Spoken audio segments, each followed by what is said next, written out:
Good evening, ladies and gentlemen. I am your host, as always, John Lewis, and we're back with more Cash or Crash. I hope that everyone is having a fantastic evening. All of you lovely people in the studio, and all the people that are watching from home. After last episode, where our previous contestant Erica didn't quite manage to solve the puzzle, winning her nothing than some crash, and of course a long-term stay in the hospital. But I guess that's just how the show business is, am I right, ladies and gentlemen? We did have to rebuild our studio, but we're back now. We did unfortunately have to cut some corners with our budget, but y'all don't care about that now, do ya?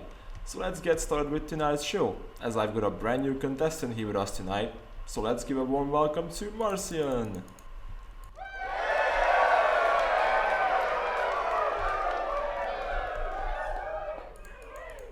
So Marcián, why don't you tell a little bit about yourself? Well, John, first of all, I want to say that it is a pleasure to be here tonight as a massive fan of your show and just your work in general. Look at this guy, isn't he just the best? I already love him. He is miles better than Erica was. Well, I'm from Budapest, Hungary. I'm 23 years old. Graduated as a lab technician, but I do work at an airport as a check-in supervisor. Well, it seems that you've landed in quite a different work environment than what you studied for. You know, like how airplanes land, right? right? You get it, yeah?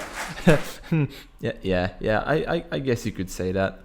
Well, enough chit-chat. You came here to win some cash, right? So why don't you walk on over to the pedestal and check your puzzle that you have to solve on today's show, right? Yeah, okay, fair enough, John.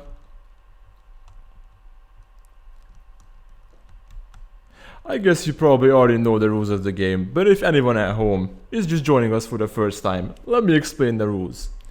So, Marcián has to figure out this puzzle right here, and Marcián, if you could turn around for a millisecond. Thank you. He has to input the correct order of the levers right in front of you. If he gets it correctly, then he gets his cash. But if he does not, all he will get is some crash. So, Marcián, with the rules explained, what do you say? Are you ready? Certainly I am, John. Yeah? Well, ladies and gentlemen, you know what time it is. It is time for some cash or crash. John, one question though. How is that I don't see anyone here? You or the audience for that matter? Well, that's because there are two separate studios actually. One is where you are right now, with all the TNT and the cash and so on and so forth. And then the other one where we are watching you. You know, we have cameras set up everywhere so we can watch you movement, and in case things do go boom boom, I really don't want to be there, neither is the audience. And speaking of cameras, can you please walk over to the wall of cash? Due to some recent budget cuts, we couldn't really get a camera in there. Yeah, sure thing, John. I'll do that real quick.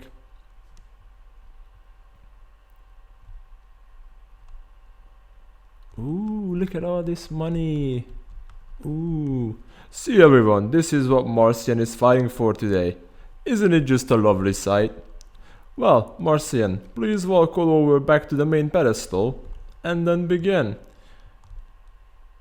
Okay. So does that mean I get to start to solve the puzzle? Yes, Marcián, it does, whenever you feel like you're ready.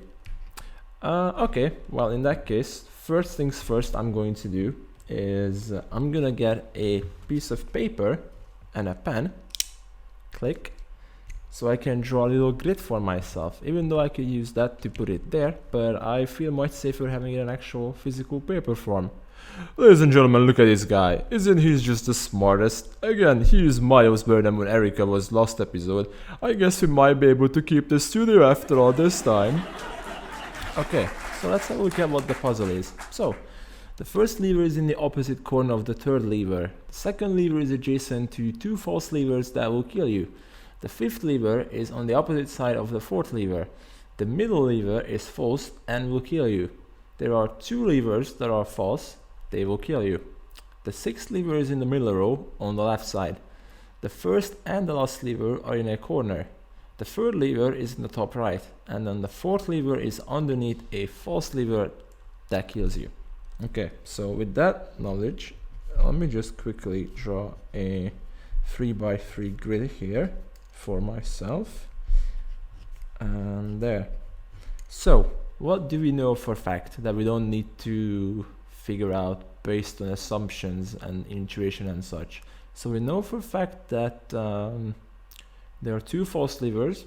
The middle lever is guaranteed to be a false one, so I guess I'll just mark that with an X.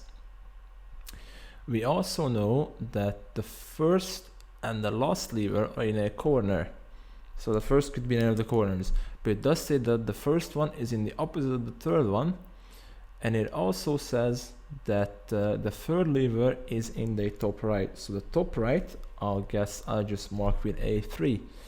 Right, so that means though that if the first and the last, if the first is in the opposite corner of the third one, then that would put it that the third lever is in the top right corner, and then the first one is in the bottom left corner. Right, so we also know for a fact that the sixth lever is in the middle row on the left side, so that would put it by the middle row by the false lever in the middle. Okay, so we also know that. We also know the second lever is adjacent to two false levers that will kill you, but we don't know where the second one is just yet, so we need to figure out and deduce where the second lever is. Ladies and gentlemen, I think Marcián is making quite a progress here. Let's just give him some more time, see if we can figure this one out.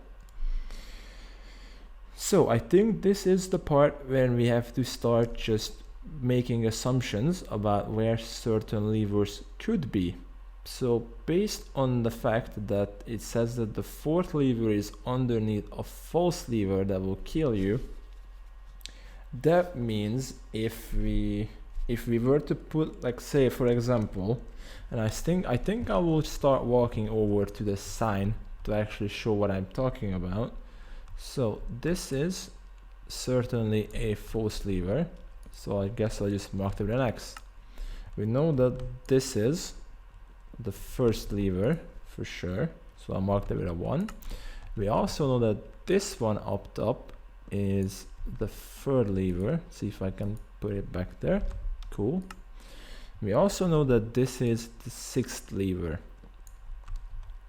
and 6. Okay, so numbers go from 1 to 7 because there's 9 spaces, levers, and then there's 2 false ones. So let's assume hypothetically that if we were to put a false lever like here, then that would mean the 2 could be here. But actually I think that is going to be the correct one though, because, listen here, if we were to put the, say hypothetically we put the X here so that the 2 can be between 2 false ones, that wouldn't work because we know for a fact that 4 is under a false lever, but that can't be the case because 6 is already here. So in that case, if we make it so that the other false lever is this one, again, this is just all hypothetical at the moment, that would make it so that this is number 2. And then we also know that 4 and 5 were, if I remember correctly, were also on opposite sides of each other. The fifth lever is on the opposite side of the fourth lever, but I don't think, did it say? Oh, it says that it's underneath a false lever. Now, seeing as we can't put anything under this one here because there's nothing under it, that would mean that the fourth one is under here. So this is number 4. And that would make it that this is number 5 because it's on the opposite side of it. So that's number 5, and that leaves us with only one empty space for the last lever, which is number 7, which is this one. And that also checks out because it says that 1 and 7 are both in corners. So John, I feel like I have figured out the puzzle. Is that so, Marcián? Well, ladies and gentlemen, maybe we might just have a winner. But you do have to hold on to your horses, because we are going to be back after a really short commercial break. So hang tight, and we'll be back very, very soon. Hey, I'm Thomas Sirtainly Relenuff. Have you ever been like, oh, I wish I had some fake diamonds to prank my friends with? Well, look no further, we've got you covered. Here at Paradox & Company, we've got the perfect thing for you, the fake the perfect way of messing with your friends. Wanna prank a friend of yours? Put some fake diamonds in someone's mineshaft in someone's base, or maybe you have poor taste in decorating. This might just be the best thing for you. See, it's very simple. You order one of our fake the packages. Comes in 8, 16, 32 and 64 packs.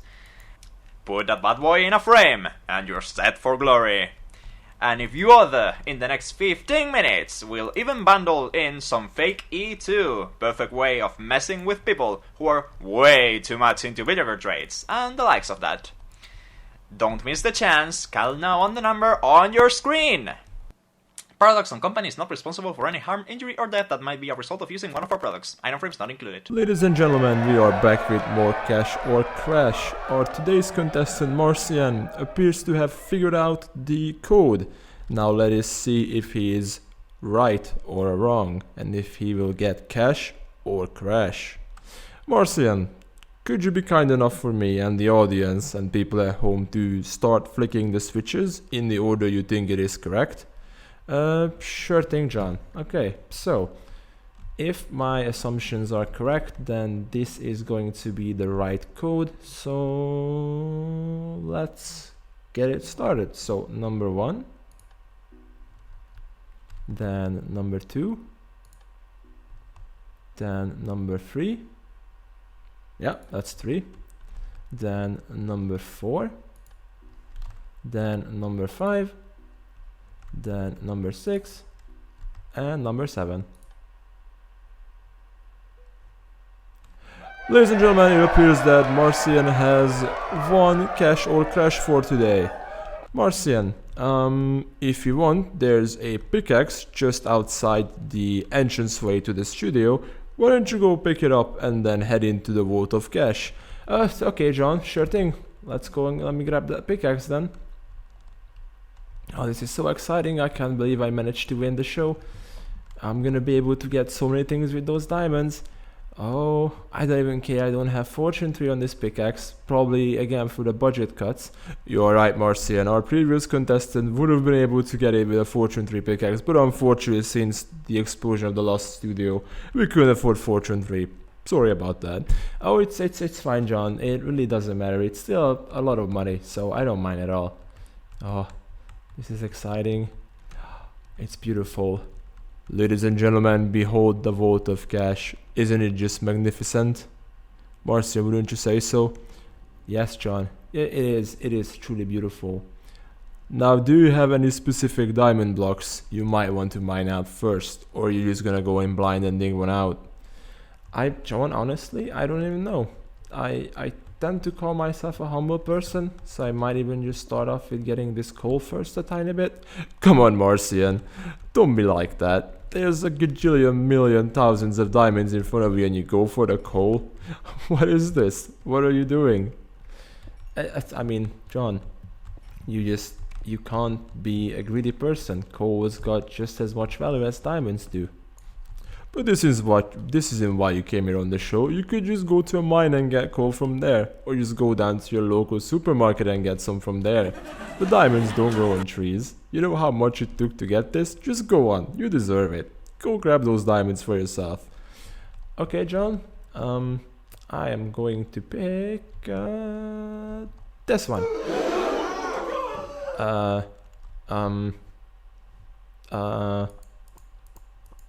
John, can you hear me? I feel like there's something wrong with these diamonds. At least on that one specific side. Oh no, it appears that this is not very good in the slightest. John, what the hell is happening? I don't know what this is all about. This isn't how it's supposed to be going. These are supposed to be real diamonds. I don't know what the hell happened in here. No one told me this. Well, John, it appears that these are not diamonds, but these are fake diamonds from Paradox & Company. What the hell is this? This isn't right. What is going on? Do you care to explain yourself, John? Again, like I said, Marcián, I genuinely don't know what the hell is happening here. Maybe go up to the higher level and check if those are real ones. I mean, just go do that for me, please, and the audience. Could you? Fair enough.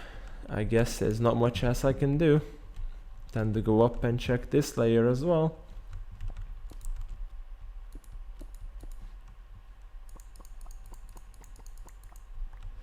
I mean, Sean, I don't mean to be disrespectful and to be one of those people that are like mean to the game show host and such, but these diamonds all appear to be fake. So... Oh, yes, Marcián, that's it. Check that chest. That's where the real treasure is. See, everything else here, it was all just a ruse. It was a test to see how people would react if they see this many diamonds.